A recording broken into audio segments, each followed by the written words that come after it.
had a couple questions for you. I read your books, and can we talk about the sea lions? Like, how cute is that? And you named him Herbert. It's Herbert right there. I love it. Yeah. And you said people actually doubted whether that was real or not? Yeah, people always questioned it, but I have a picture of the sea lion circling beneath me. It's a morbid picture. It's my lifeless looking body above the water with this creature circling beneath me, and you can see as the pictures go along, it's circling beneath me, bumping me up. Wow. Subsequently, several people who witnessed me jumping went to the Coast Guard for testimony and gave testimony that they saw the same thing. So it's as real as the hands in front of my face. I love it. Well, and I think it's beautiful. And that's, us and, earth and nature all working together, I think is so beautiful. And what a testimony. Also, when you went back to the bridge and threw in the thing I'm sure it's not the same one, or I'd like to believe it's the same one. Popped right back up. maybe Herbert came back twice. I named him Herbert, by the way. But we went to the bridge a year later to the date of my attempt. At the time of my attempt, it was 10 in the morning a year later. And my father and I dropped a flower over, and when it hit the water, 2 feet to the right, popped up a sea lion. So it was beautiful. I love that. Do you miss living out here? No, I don't. I love it in Georgia. We love it here. It's quiet and beautiful, and trees everywhere and serene, and we love it. Yeah. There's a lot to be said. Like, I'm right down the coast in Santa Cruz. So, we have the forest and have the ocean, which is all super great. But, living in California has its challenges as well. So glad to hear Georgia's pretty cool then. It's gorgeous. And our neighbors are wonderful human beings, and they're always there for us. We're always there for them. So we love it. Awesome. Cool. So last we talked, you were putting out your second book. And how has that been? How has been the reception of that gone for you? The reception has been incredible. I have it here. The Art of Being Broken, How Storytelling Saves Lives. Thousands of copies have been sold, and people are responding well to it. The reviews have been very kind and generous. Mm-hmm. And my favorite part about the book is that I share other people's stories in it. So it's not just about me. It's about people from all walks of life who have triumphed over truly incredible adversity to give back to their communities and try to help save lives. So those 7 contributing authors who share their stories give steps toward wellness that anybody can adopt into their livelihood and their lifestyle and really change their brain to change their life, which is incredible. So. I love that. We share a lot of similarities and modalities. I know we utilize meditation or mindfulness as part of our curriculum of our program. And so it's interesting. And I love how you reference it as well, as far as like a successful daily action to help you and to help others. Because for me, like our philosophy behind that is, you have that wherever you go. So you become adept at that, or you become really good. You have it wherever you go, whatever circumstance you're in, you're going to be able to utilize that to catch your breath, breathe through it, get to the next whatever that you might be struggling with. Yeah, it's very scientific. I mean, diaphragmatic breathing in through the nose for 4 seconds, holding for 4 seconds, releasing 8 seconds, the pursed lips like a whistle but no sound. Doing that 20 to 30 to even 40 times in a row brings your body mind to a calm and brings a panic to and quells a panic attack or anxiety attack. But also transcendental meditation, I wake up and that's what I do. That's how I start my day. That's how I end my day. Because I want to start my day in silence. I want to end my day in silence. Mm-hmm. And I want to just be in the moment to the best of my ability. And so I learned it from Bob Roth, the CEO of the David Lynch Foundation, who taught me personally. And I'm so lucky I got to have that. It's a 7,000-year-old form of meditation that's one of the most prominent and effective ones, and one of the most scientifically proven. So why not utilize it to stay sane to the best I can? So that's really, really what's going on there. And that's a big part of my process. How long do you spend on that every night and every morning? 20 minutes in the morning, 20 minutes at night. Okay. Every day, no fail. Every day, no fail. That's awesome. Yeah. I know for myself, I'll give myself maybe a little break on Sundays. It's football day, but Hey, come on, football day is important. I it's kind get of it. important, but especially when your team's doing really good, like mine right now. Like we got to give it everything we got. Yeah, I totally understand taking a day off because but having it be some form of routine in your life, whether you use transcendental meditation or another form of meditation that is proven to work, I think really doing it 3 to 5 times a week, every week without fail, I think that'd do you a lot of good. I love that. And can you explain to our listeners what transcendental meditation is and how that's different than, say, mindfulness? Yeah, sure. So mindfulness is a state of mind, but but transcendental meditation in particular is the art of silence. You're sitting in a chair in a seated position like this. Your fingers are pointed toward the sky, and you use a mantra that is given to you by your instructor, by the first person who taught you the meditation. You speak the mantra silently in your mind while doing basically diaphragmatic breathing, and you silently repeat the mantra over and over again in your head, warding out any other thoughts or ideas or concepts. You can still have those thoughts come in because they will creep in. They'll come at you, and you just slowly push them back out with the breathing and with the mantra. And it's over 7,000 years old. It's worked for people all around the globe. The biggest celebrities utilize it to stay calm and cool and collected in their times of hardship. And people of all walks of life use it to benefit their brain health. And they're even bringing it to the David Lynch Foundation is even bringing it to the Pentagon to help with folks with PTSD or folks in the military. They're even bringing it to local high schools all around the country. And where they're bringing it to high schools, violence goes down, substance use goes down, suicidal ideation and action goes down, drug and alcohol use, as I said, goes down significantly, and kindness and empathy increase. It's fascinating. I love that. And that's just that one practice. That's not adding in gratitude or anything else. That's just transcendental meditation. Just transcendental meditation practice twice a day for 10 to 20 minutes a day, twice a day. Yeah. Has that effect on entire school systems when utilized. I love that. What's an example of a mantra? Because I know like when I'm cold plunging, I will give myself a mantra to like help myself get through that. But it's something like, you're a badass. You're a badass. What would your instructor give you? Yeah, a mantra is truly, well, I'm not supposed to share with anybody, but I'll give you as much of an example as I can. Okay. A mantra is one word or one sound. One word or one sound, likely 1 to 2 syllables. I'll give you an example. That was what was coming to my head. That's the simplest form of mantra you can date back to all those years ago. But usually it's one word, 1 or 2 syllables. Okay, that totally makes sense.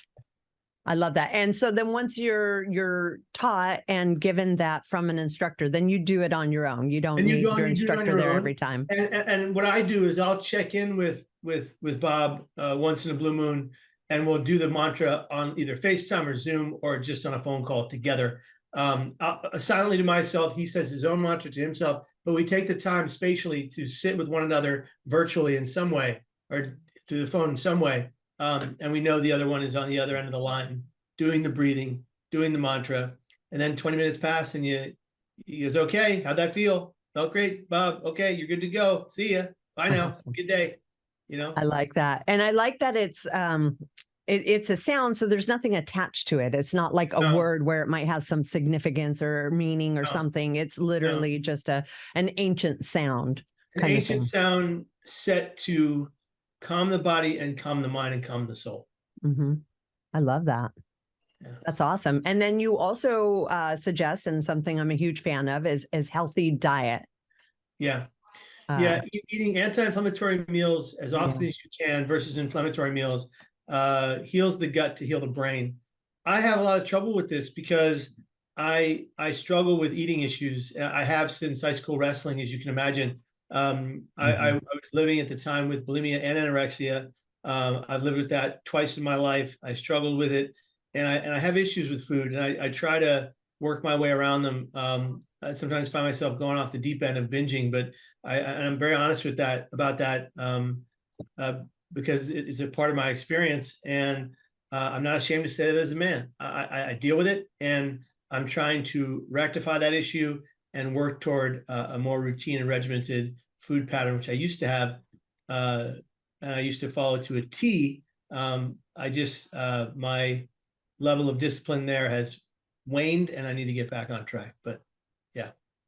Yeah, I mean, everything's a seasons. I know even for myself, I'll go through super disciplined times where everything is just completely, right on. And then, something will happen. I'll either give myself a break or I hit like a goal or something like that, and it starts to slide back out. And it really is a consistent, like continual effort to maintain and keep this kind of stuff in, at least for myself. Yeah. I really believe in the 80-20 rule. 80% of the time, eat anti-inflammatory meals that heal and help the brain and the gut.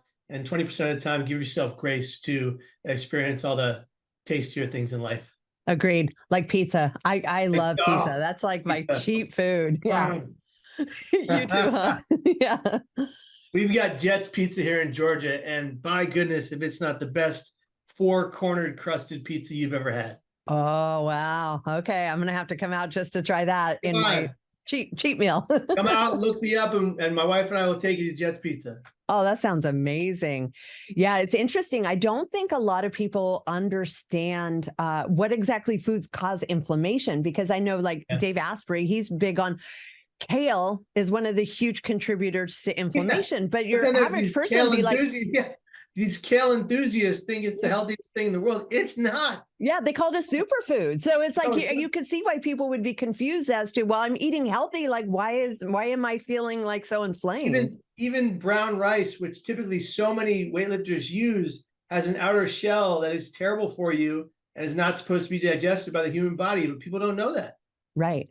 Yeah. And so I think that's probably a big struggle for so many people, as they, kind of also like how we went through the low fat craze. And I try to tell everybody, like, good fats are good for you. Like you've been like brainwashed and conditioned to think that fats are bad, but they're not. They're necessary. You need good fats, avocado and the right oils. But so many people associate like low fat or, as healthy, but really that's where they're slipping in all the sugar. So you think you're doing the right thing. And again, it's having the reverse effect on you. Yeah.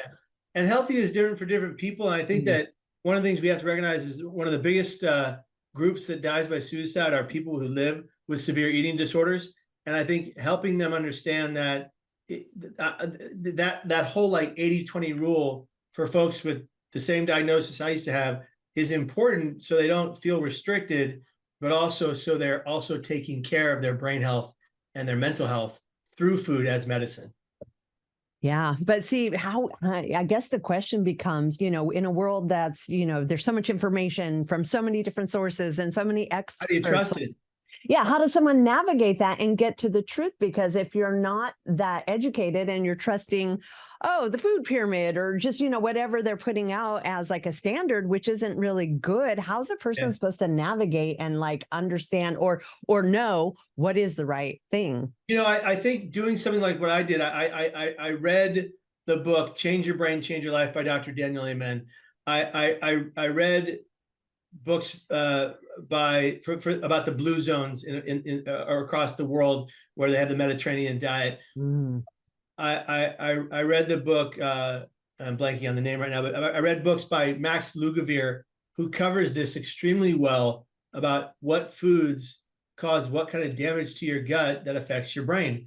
And I think that I think you have to really go on a deep dive into educating yourself on all sides of the conversation, and then you need to come to a decision yourself. We used to have that. We used to have people that would, on all topics they wanted to learn about, they didn't just choose one side that says one thing.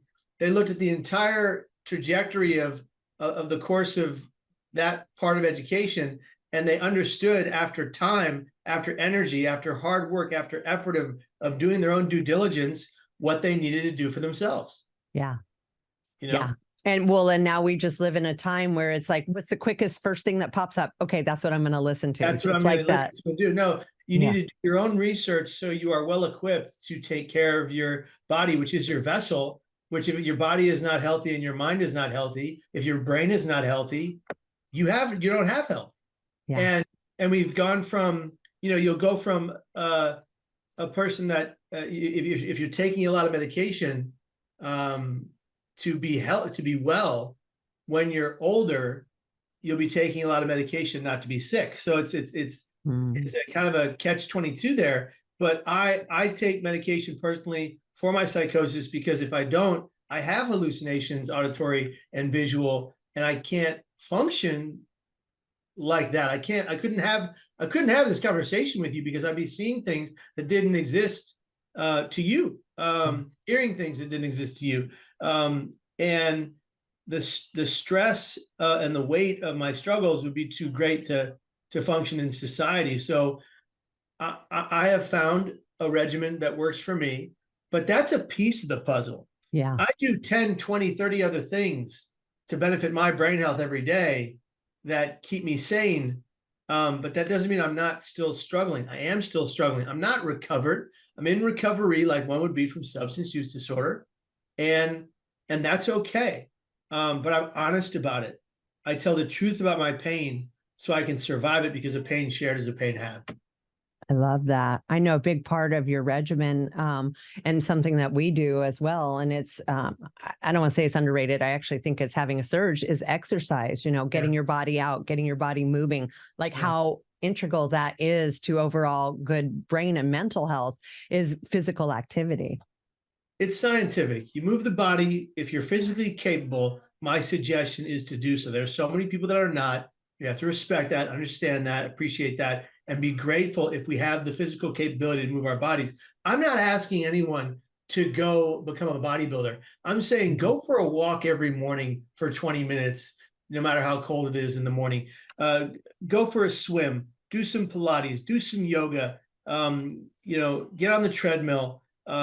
Whatever the exercise of your choice is, do something physical every day, even twice a day for 23 minutes a day. Rigorous exercise leads to 12 hours of better mood. Do that twice a day, 24 hours of better mood. It just makes sense. You will feel better. You will thank yourself. Whether you hate working out or not, it will benefit your mind. And that's a fact. It is a fact. And it's so funny because there's just so many self-limiting beliefs or limitations that people will put on themselves. So for example, they come into my program and obviously they're not in the best physical health. They've been utilizing drugs and alcohol for who knows how long. And I get them into the gym and it's like, oh yeah, but I don't want to go in there because of this. And, oh, that's for the fit people. And it's like, well, how are you ever going to get there if you don't start, or if you don't just start doing something? And for me, I've always said, and we use CrossFit. So a lot of people are like, oh, a lot of people get hurt at CrossFit. And it's like, well, not if you warm up correctly, you do the movements correctly, you're mindful of your actions. But at the same time, I would much rather hurt myself if I had to doing like something badass, like a lift, as opposed to getting out of bed because my body is so unhealthy that the slightest things injure it. Yeah. I can totally understand that. As someone who lives with a metal plate and cage in my back, it's extremely easy for me to injure myself. I have picked up a sock and thrown out my back and had to walk with a cane. And so I understand that experience quite literally. But I'll say I train 3 to 6 times a week.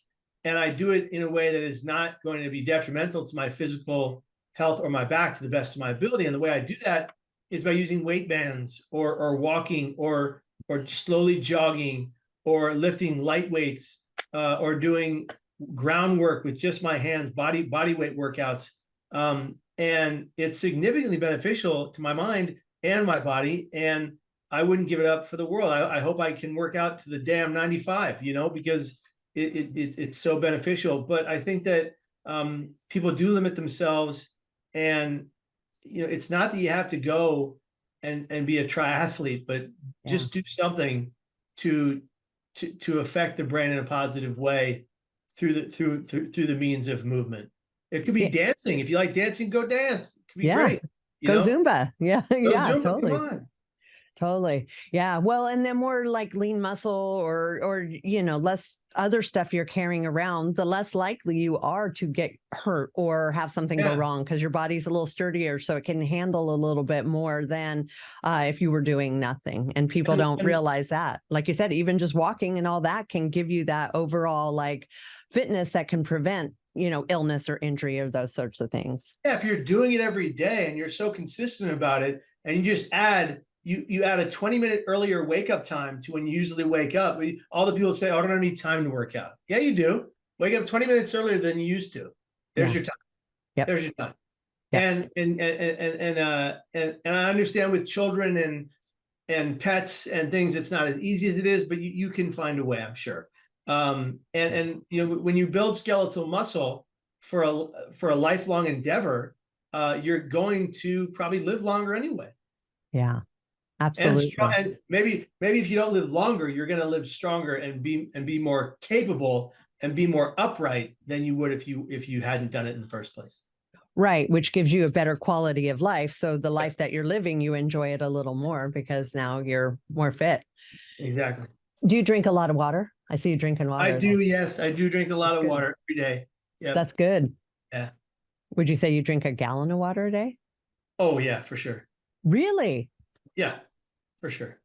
Yeah, that one's a hard one for me. I do 75 hard and I have to drink a gallon and I get it in. But when I'm away from that or it's cold out, goodness, it's hard for me to choke down water. Yeah, I'm a very thirsty person. I wake up in the morning drinking water. I drink it throughout the day, and I drink it before I go to bed. That's awesome.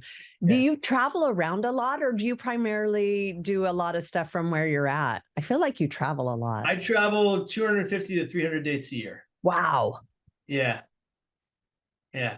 And you still do all those things. So like for a lot of people, wherever I am. Look, if I'm at a hotel and I'm not feeling like going to the gym, I'm going to take the tiny space I have between my bed and the wall, and I'm getting to work. Wow. That's amazing.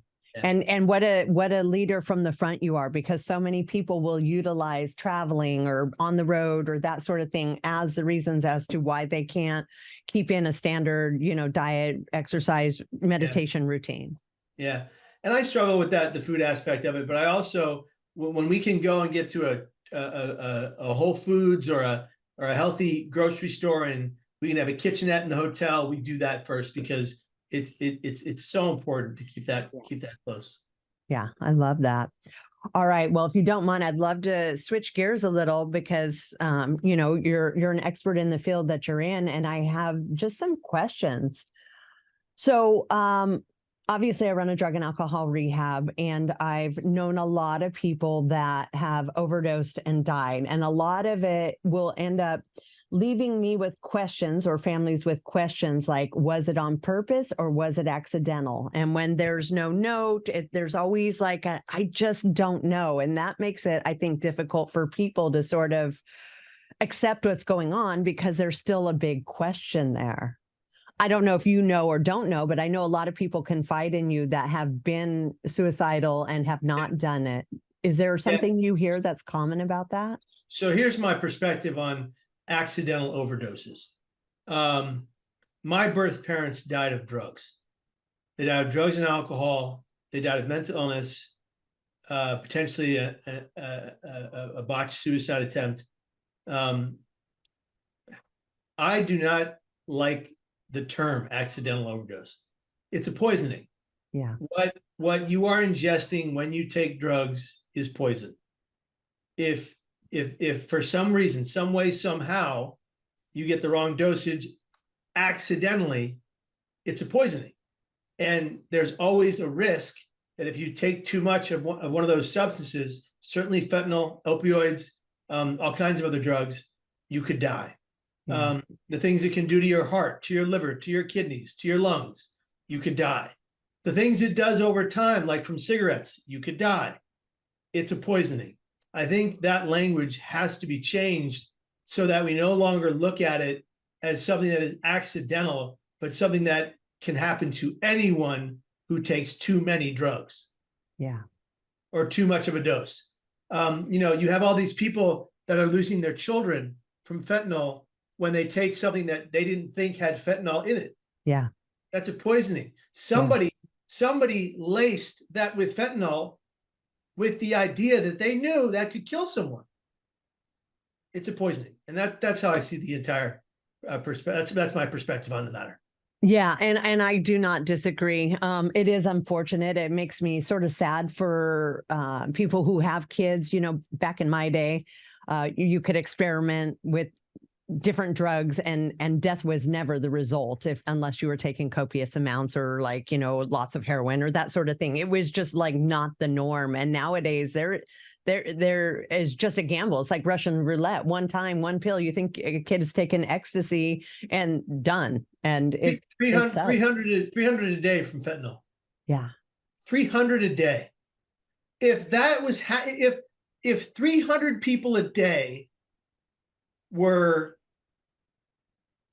jumping off a bridge every single day, off the same bridge, there would be a massive public health outcry to raise that rail immediately. Yeah. It took Golden Gate Bridge 87 years to get it right. And now we're putting up the net there, but that wasn't happening 300 times a day. That was happening 7 to 10 times a month.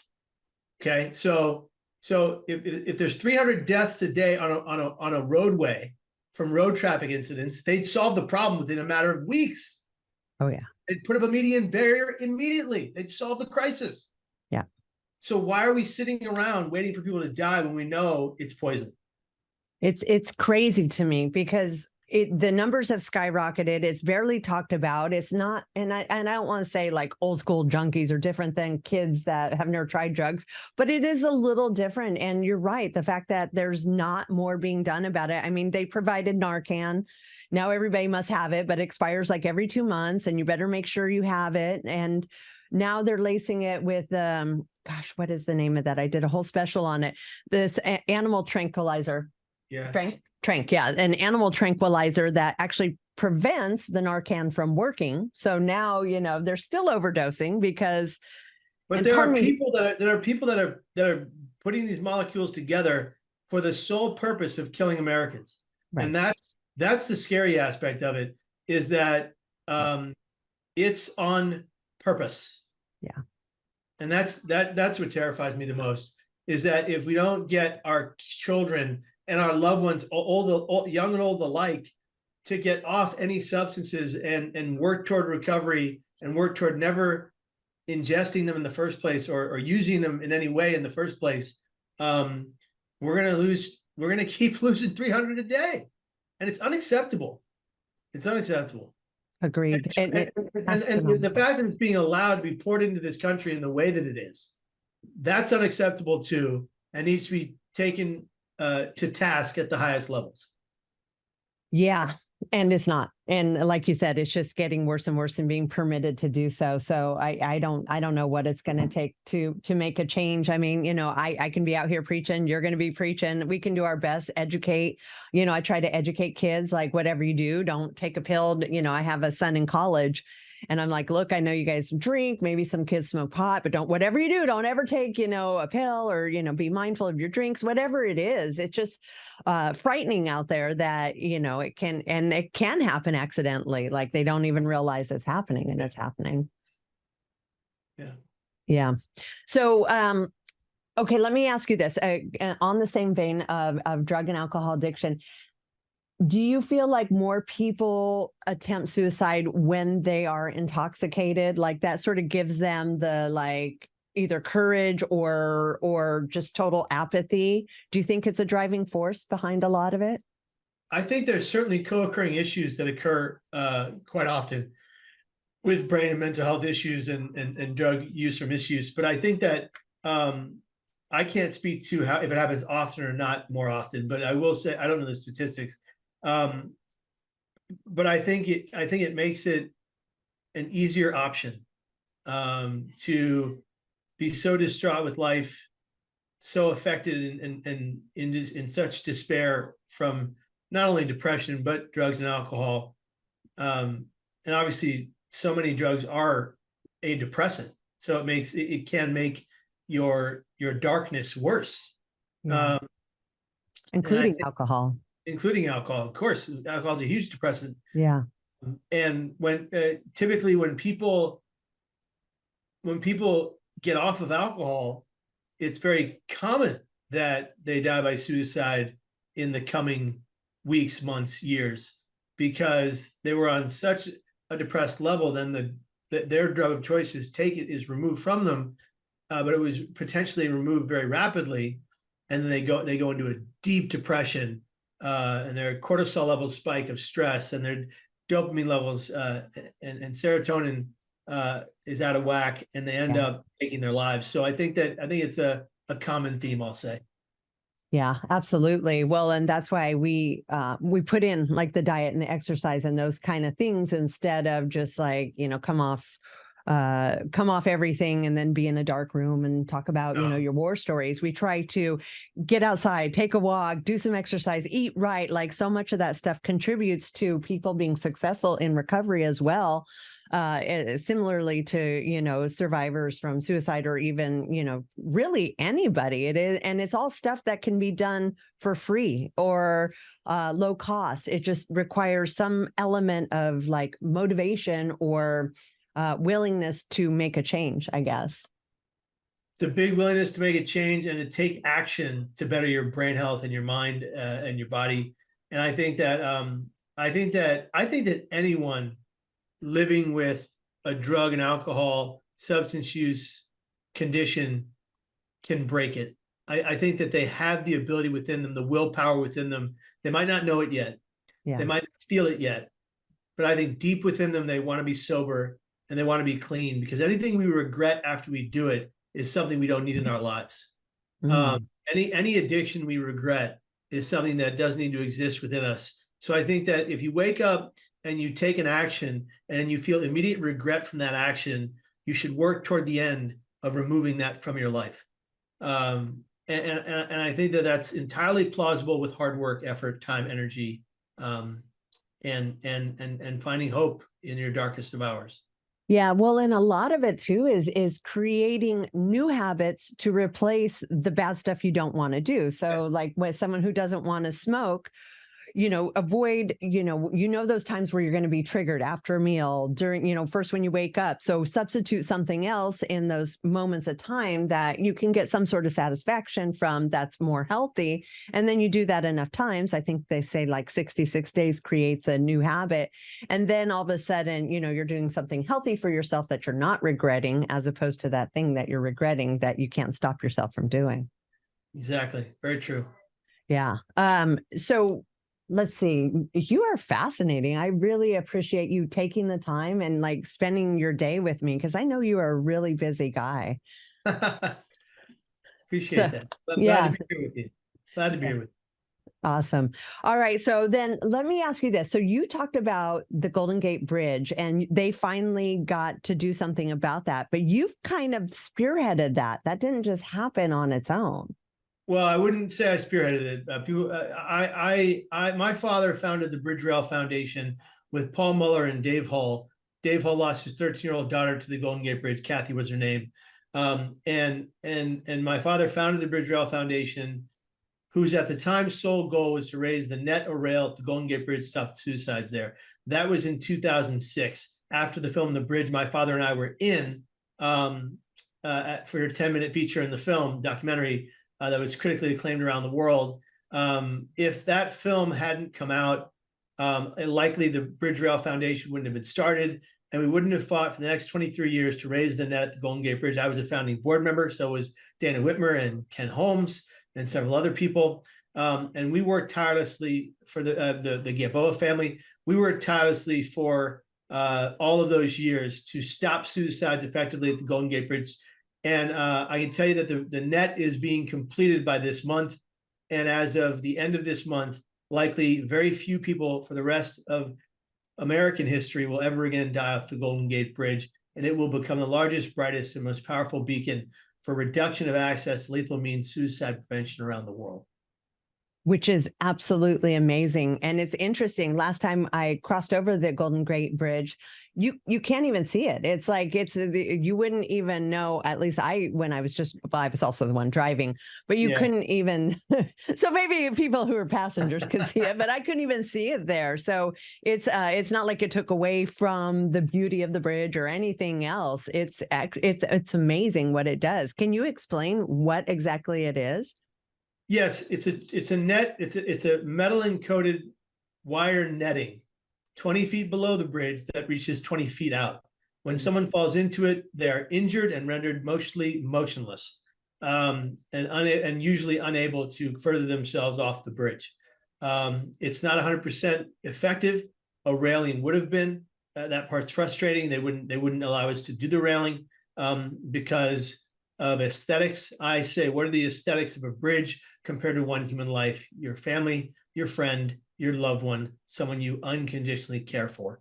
That person matters more than the view of a bridge, in my opinion. But we fought for the net. They raised the net. We helped find the funding. People were up in arms, and they still are, about how much it costs. The majority of those funds could have gone toward highway and transportation issues, public health crises, and not toward mental health. Don't fight against something that you didn't fight for. We fought for 30 years to raise that net. They didn't fight at all. So go raise the money you want to raise for whatever you want to raise it for. Right. You know, this is a public health crisis for 100 years nearly, and it had to be stopped. Well, and the fact that you guys came up with a workable solution, like you said, it would have been better just to put a railing up. So you had to think outside the box and come up with something else. But at least you came up with something else, unlike this fentanyl problem where nobody's coming up with anything. Yeah, right. At least you fought to come up with something that works. Yeah, absolutely. Yeah. Why do you think so many people were drawn, and including yourself, to the Golden Gate as a means of committing suicide? What was the draw for that? Or what is it? Easy access to lethal means. Okay. It's a 4-foot rail. A 12-year-old who's tall enough, if nudged, could fall over. And when you make something that is an icon for suicide so easy, it attracts people in the greatest amount of pain in their life. It's not because it's a beautiful view. It's not because it's some romantic allure. It's nonsense. They go there to die because they're in lethal emotional pain, and all they want that pain to do is stop. Yeah. And you're right. That's an easy way to do it. Because if, shootings or, any of the other ways, there's either complications or it's hard to get or that sort of thing. That totally makes sense to me. You hit at 15,000 pounds of pressure, and most people die upon impact. Yeah. We need to show people there are more options than suicide. There are more options than drug overdose. There are more options for hope, healing, recovery, well-being, thriving. I love that. One of your biggest things that you said, because a few years ago, it was my son's senior year, and one of the boys at the very beginning of senior year that they'd all gone to school with committed suicide.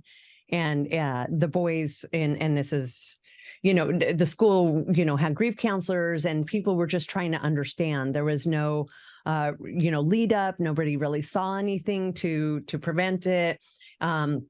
But what the words that you spoke that I tried to communicate with my son is, odds are he regretted it the second he did it. And that was really all the comfort that I could provide to help them sort of understand the psychology behind it. It was irreversible, but it was the only thing I could do to help sort of assist in the situation. Yeah, I had instantaneous regret for my actions that day. And of the 40 Golden Gate Bridge jump survivors, 26 remain alive today, and 19 have come forward to say they all had the same instant regret. Yeah. I mean, and it's shocking that it took that, but that you use that. And we see this a lot with different foundations that are created out of a tragedy, then becomes a purpose to help others not experience the same tragedy. Yeah. When you find your why, you can find your how. Right. Which is why I'm here, same sort of thing, overcoming addiction, 30 years ago is why I'm here able to do what I'm doing.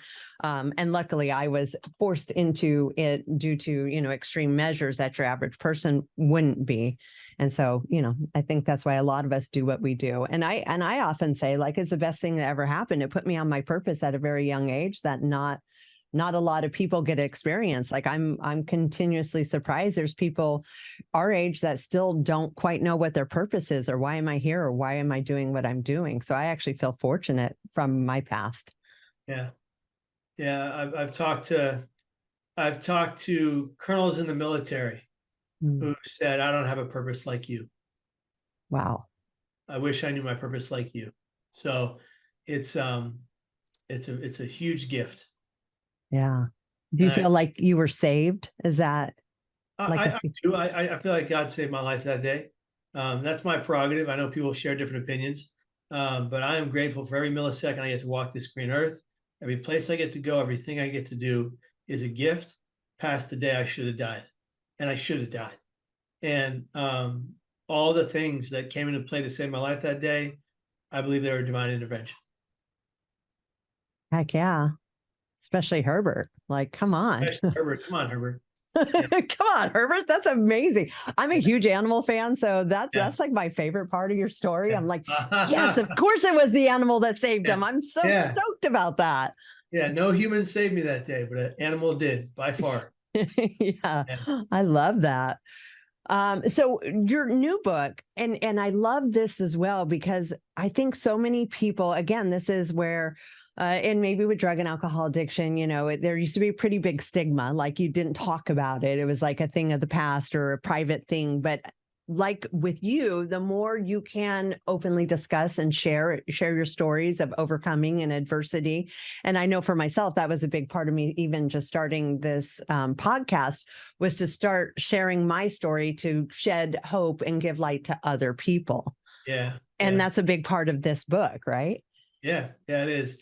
It's about helping people see that they're so much more than they believe, that they are so much more resilient than they can imagine. Yeah. And that they can thrive despite of the pain they've experienced.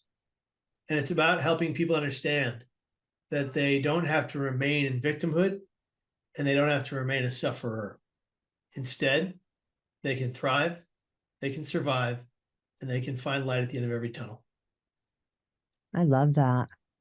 Would you say that we live in a time where it's almost more celebrated to be a victim than it is to be a survivor?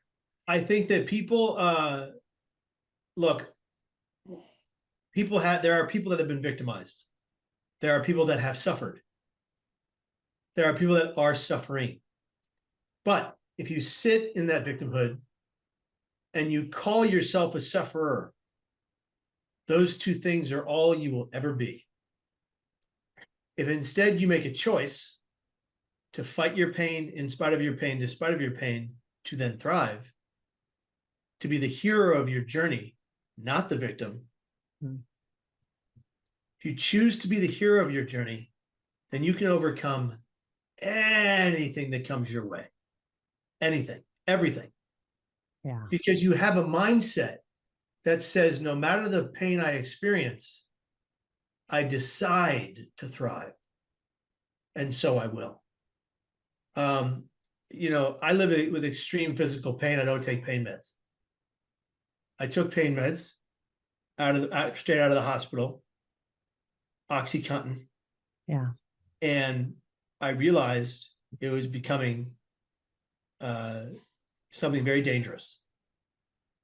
So I weaned myself off of it down to aspirin, down to Advil, down to Tylenol, down to nothing.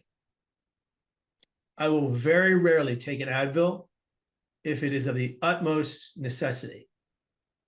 But I do not put that poison in my body because I got to a place where it was very dangerous. Yeah. And I'm not going to go back there. And I'm not complaining about the physical pain I experience either.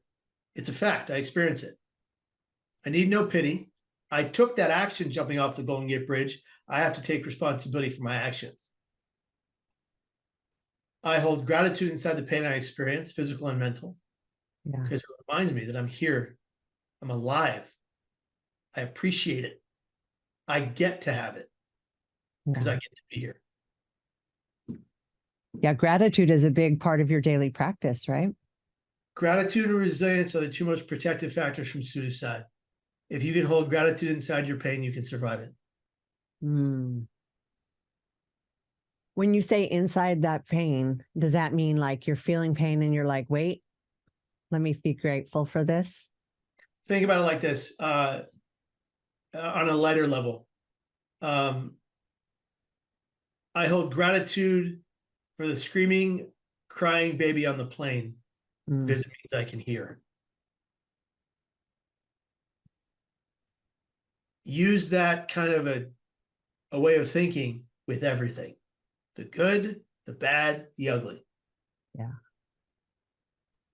It means I'm here and I can go do good for someone else. I can give back to heal my traumas, to heal my pain, and to find a way to feel good about myself.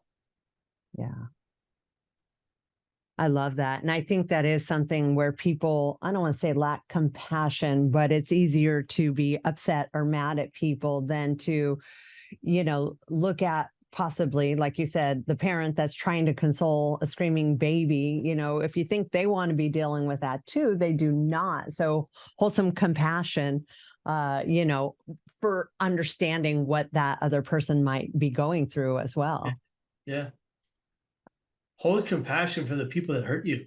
Oh, that one They can be hurt hard. you. They hurt you because they were hurt. Yeah. Well, So you would know that more than anybody due to your upbringing. That's a rough place to find yourself in. But you know what? If you can do that, Yeah. you can overcome anything. Yeah. If you can forgive those who hurt you, you can overcome anything. Yeah. That's a hard one for people because I feel, and is it because it would make less of what was done to them, or it will like they feel like it'll let someone off the hook? Like no, what you don't let it's not for the other person. Yeah. It's not for them. It's for you. Yeah. If you are going to truly move forward from something that's been done to you, abuse, neglect, if you are going to truly move forward from something that's been done to you and remove the trauma from your mind and your body, you have to forgive, or else you're never truly letting go. That's the hardest thing anyone can do who's been abused or neglected, but it is possible and it is important. I think it's super important. I personally feel like cancer is the disease of people who've been hurt and are hanging on to hurt, resentment, frustration because of what's been done to them. And, obviously I wouldn't say don't do cancer treatment, just forgive everybody for their stuff. But I do believe there's a lot to that because it is a mental, when we have disease here, it creates disease here, it's all connected. And the more you can, handle any of those sort of lower level, either feelings or vibrations or that sort of thing, the less likely maybe you are to attract these things that are going to hurt you. Yeah. I mean, think about it like this. People who have hope, who have diagnosed cancer, people who have hope that they will survive more. Mm. People who have no hope when they're diagnosed with cancer die quickly.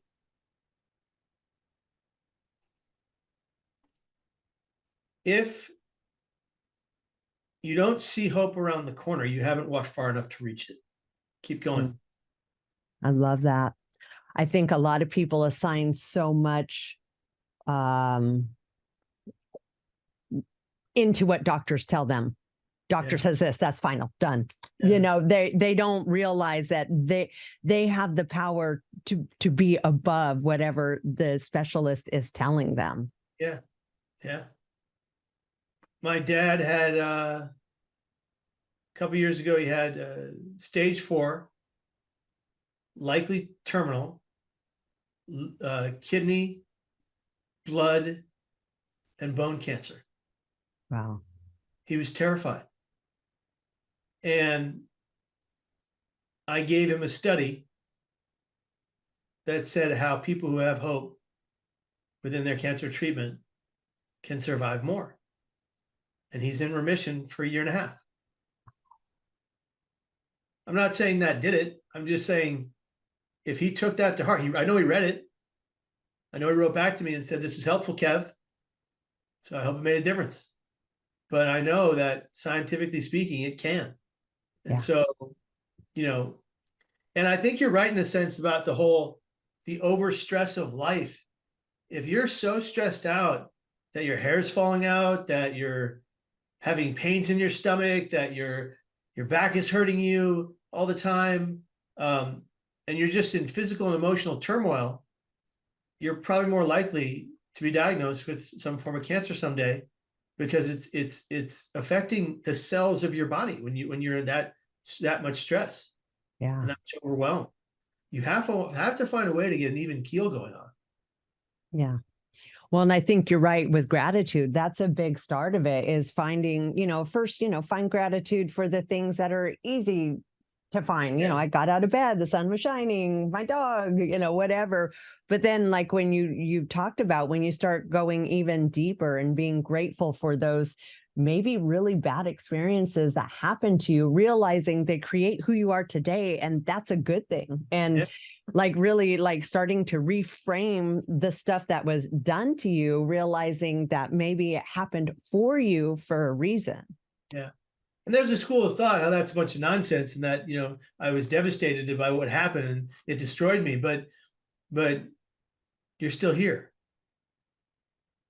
Maybe it didn't destroy you. Maybe it built you. Yeah. Perspective. Yeah. How do you help people who come to you with big problems that, like, comparatively to what you've survived, don't seem like big problems? Well, I always say your struggle is equally valued as mine. It's different. The way we experience it is different for every person. So my struggle and my battles were no more harrowing than yours are. They're just different.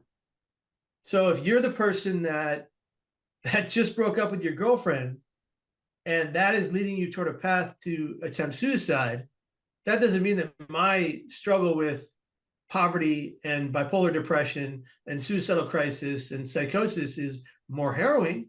It just means you see your issue differently. And I'm okay with that. So I just try to meet them where they're at. That's amazing. And that's great advice. I mean, I don't try to compare myself to anybody, but I like that advice, because it's also possible that people who don't see what you've gone through are making less of their own issues, because it's like comparatively, it doesn't seem as big or as bad. And so maybe they make less of how it's really affecting them. That's right. That's right. Yeah, I like that. I often feel like, and maybe you might agree with this, that those have overcome some massive adversity, it almost forces us to really deep dive and do the work that a person who's led a very decent and good life may never do, because there's been no reason to deep dive and handle either traumas or tools and these sorts of things. They've sort of been able to live their life like this. And that's great for them. But those of us that have like gone through some crap and had to overcome some massive stuff have really been forced into deep diving a lot of stuff. Yeah. I think sometimes people may seem like they're going through very little on the outside, but they might have their own inner turmoils that they're not talking about, that no one's aware of. I always kind of look at it like that. I think that it's easy to look at someone who seems like they're doing great and go, why is it so easy for them and so difficult for me? Not that you're doing that, but I think people generally do that. I get messages from people who do that a lot. And I think that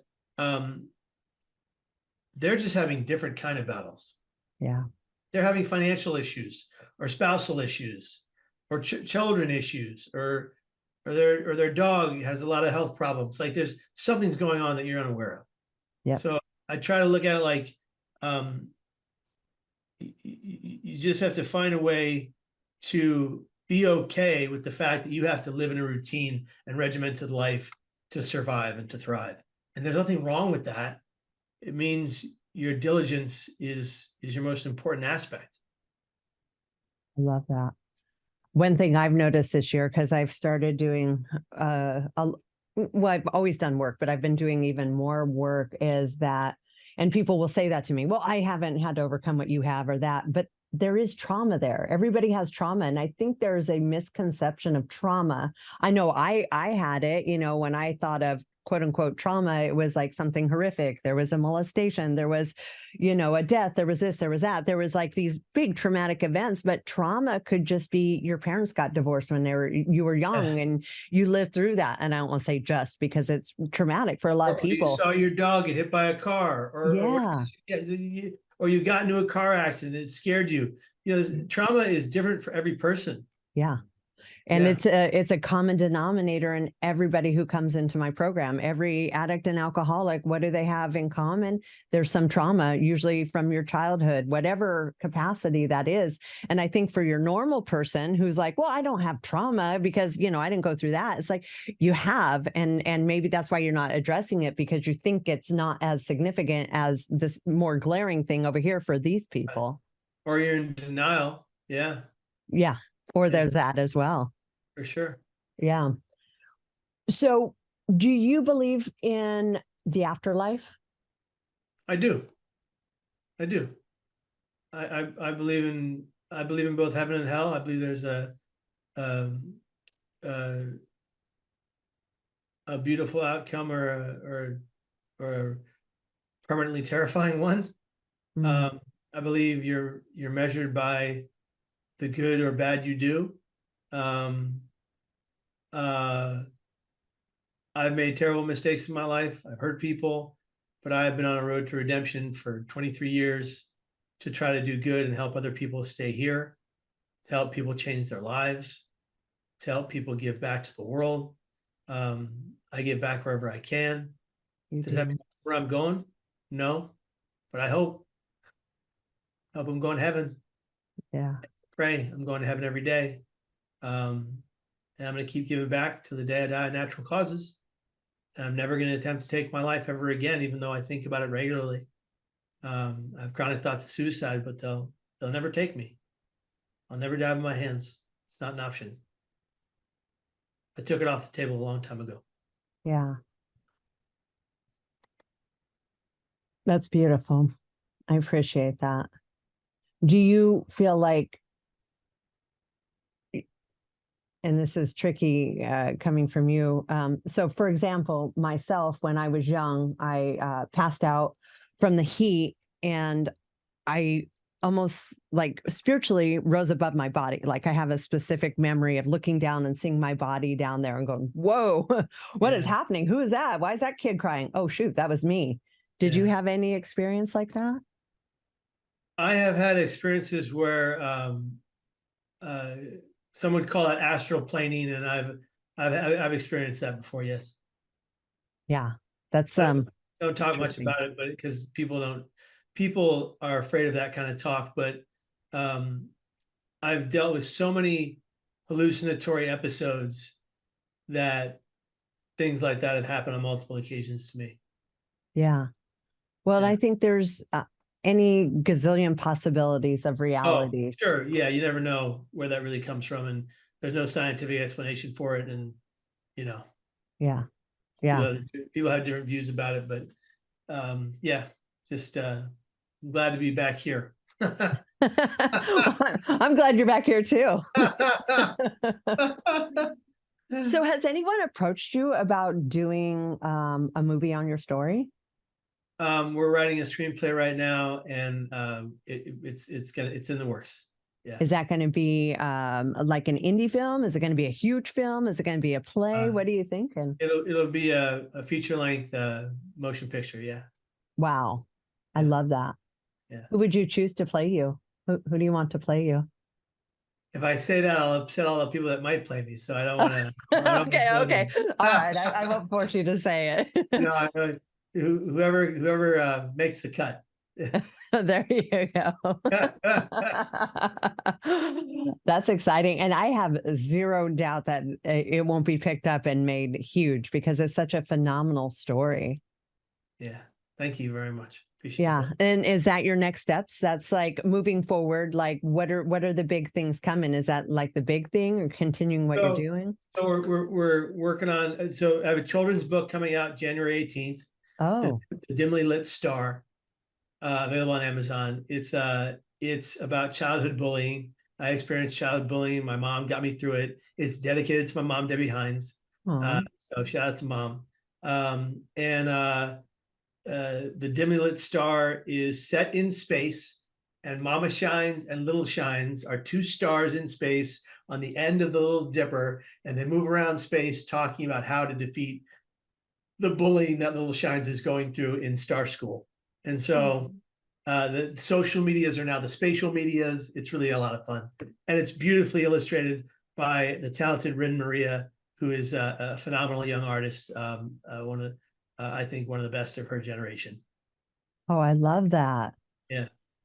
And I think you're right. I mean, bullying is very bad and very prevalent and very traumatizing to children, creating all kinds of issues. And it seems, it's in the schoolyards, it's where there's nobody to see, witness, or hear what's really happening. But the cyberbullying is what's really dangerous. It's 60% more physically dangerous than physical bullying. And kids are reading what they're saying online and they're dying by their hands. Yeah, Kids are reading, you should just go kill yourself, and then they're doing it. yeah, There need to be repercussions for that kind of action. There needs to be a zero tolerance policy for that kind of bullshit. yeah, Zero tolerance policy. Because you know, you don't get to go say you should just go kill yourself. Then a person does and walk away clean. yeah. Well, I know So they put in some new laws, again, based out of tragedy of a parent who lost her daughter, and that happened to her. In fact, yeah, it was not only the kids who had done it that got held responsible, but the parent was somehow yeah. involved in that as well. And that's Lauren's how they've created new laws. is that Lauren's law? Yeah, I think so. Yeah. Lauren's law, yeah, yeah. We were in contact, and it's some great work they're doing. Yeah. But you're right. There needs to be a lot more. And I feel for the kids growing up these days, because you're right. One person can seem like everyone or hundreds of people or Yeah. everybody thinks this way. And for a young developing mind who doesn't know differently and isn't communicating with adults to The help them whole navigate world is through that. against me. The whole world is against me. Everyone knows this about me. No, it's not. When you're 35, none of that's going to matter. Yeah. They can't see it. Yeah. Yeah. Yeah. Yeah. Well, like you said, I think there needs to be even less tolerance on that. Man, I am so glad I didn't grow up in this era with social media and all that other kind of stuff. Yeah. Would you say that so you've been doing this a long time, like I've been doing things a long time. And so you've seen how society and people have changed. Has there been a big difference recently compared to like 20 years ago when you're first doing that in the psychology of people? I think that more people than ever before are talking about mental health and brain health. I think more it's being reported on more than ever before, not always properly. I think that more people are working toward mental health advocacy, but I think we need to work more toward how do we actually reduce the numbers of suicides across the globe? How do we actually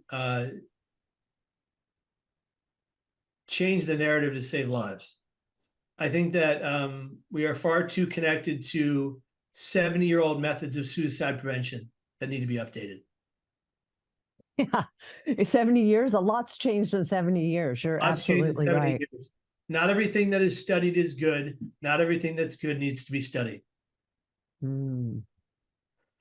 Sometimes we need to get back to Mother Earth and the root of our heritage and the root of our commonalities.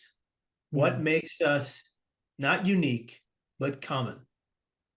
The blood we bleed is the same, red. Let's get back to that. Yeah. I'm a mixed race. I'm part almost everything, but I'm just Kevin, you know? Yeah. And I have an ability to reach a person in pain if I so choose to walk up to them and say, hey, how you doing? You look like you're having a hard time. Is there anything I can do to help you? Let's unite as opposed to divide. Yeah. What are our commonalities? Not what makes us unique. Because what makes us unique separates us. It divides us. Draws a line in the sand and says, I'm this and you're that. No. What makes us come together, grab hands, and go, I got your back. I'm here for you. I love you. I love that. And it is 100% opposite of what's been going on for probably the last 5 or 10 years by design, to keep us all separate instead of like this. Yeah. Why do you think they built the Colosseums and let the bulls run into the people? To distract them from what was really going on. We're the people in the Colosseum. Yeah. And we've been distracted by entertainment for far too long. Yeah. We need to wake the fuck up. Agreed. Agreed. I do believe, though, and I've experienced this in the last year, there is an awakening. I do and am communicating with more and more people who are seeing it now, or it's becoming more aware and more apparent. And maybe the more of us that are seeing that, we can start to see through some of that stuff, is my hope.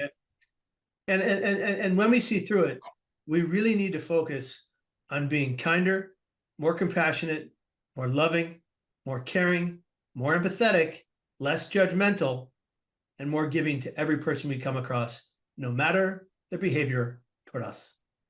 It's a tall order. And when I'm in the right frame of mind, totally easy. If someone's really slow in front of me, man, I start to think a little different. I got somewhere to go. You got nowhere to go? Come on. We need to be like Herbert. Right? We need to be like Herbert and nudge everyone to the surface. Everybody needs a safety net. Oh, that's a beautiful thought. Thank you for that. You bet. Awesome. All right, Kevin. So where can everybody find you that want to reach out to you, want to book you to come speak, whatever it is? Sure. At Kevin Hines Story on Instagram, link in bio, has everything right there. The books, the movie, everything. It's all there. How to book me, go for it. I love that. Thank you so much for you being so kind and coming on my show today. I really appreciate you and everything that you're doing. Thank you very much. If there's anything I can do for you, please let me know. I know, I don't know what you've got going on, but if you ever need my help, or you see someone struggling with addiction that I can help, please just let me know how I can help. I will. I'll do that. I will do that. Thank you. All right. You're welcome. All right. Have a great holiday. Take care. Bye now. All right, you too. Bye.